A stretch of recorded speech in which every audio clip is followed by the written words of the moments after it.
ever succeeded, or even come close. Still, one could only hope, one could dream, one could plot and exercise the old imagination. One could most definitely plan a little revenge. His case was currently on appeal, and his lawyer from Denver, Mason Wainwright, visited once a week. This day, he arrived as he always did, promptly at 4 p.m. Mason Wainwright sported a long silver-gray ponytail, scuffed black cowboy boots with lifts, and a cowboy hat worn jauntily back on his head. He had on a buckskin jacket, a snakeskin belt, and large horn-rimmed glasses that gave him the appearance of a rather studious country and western singer. Or a country and western-loving college professor, take your pick. He seemed a curious choice as an attorney, but Kyle Craig had a reputation for brilliance, so the selection of Wainwright wasn't seriously questioned. Craig and the lawyer hugged when Wainwright arrived. As he usually did, Kyle whispered near the lawyer's ear, "There's no videotaping permitted in this room? That rule is still in force? You're sure of it, Mr. Wainwright?" "There's no videotape," answered Wainwright.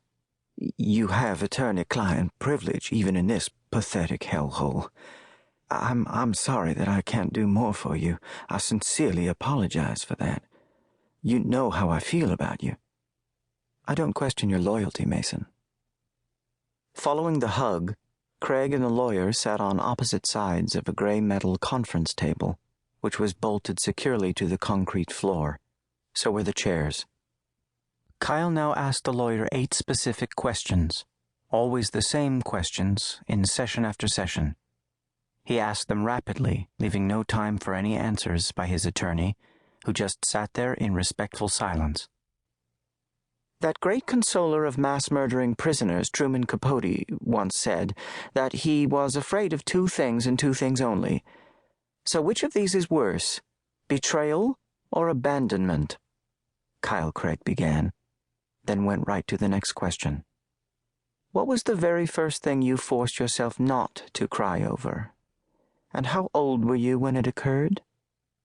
And then, tell me this, counselor, what is the average length of time it takes a drowning person to lose consciousness? Here's something I'm curious about. Do most murders take place indoors or out? Why is laughing at a funeral considered unacceptable, while crying at a wedding is not? Can you hear the sound of one hand clapping if all the flesh is removed from the hand?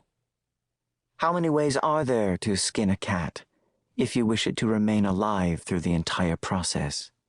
And, oh yes, how are my Boston Red Sox doing? Then there was silence between Kyle and the lawyer.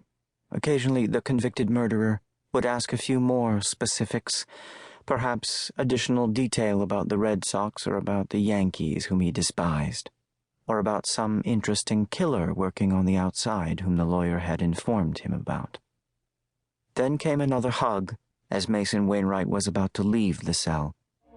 The lawyer whispered against Kyle's cheek, "They're ready to go. The preparations are complete. There will be important doings in Washington, D.C. soon. There will be payback. We expect a large audience, all in your honor." Kyle Craig didn't say anything to this news, but he put his index fingers together and pressed them hard against the lawyer's skull. Very hard indeed, and he made an unmistakable impression that traveled instantly to Mason Wainwright's brain. The fingers were in the shape of a cross.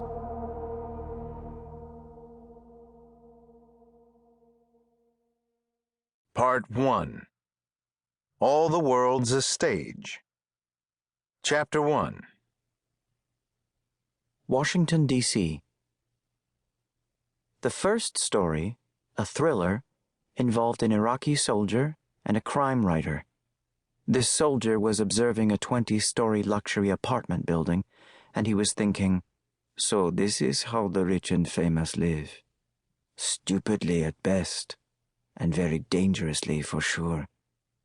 He began his checklist of possibilities for a break-in.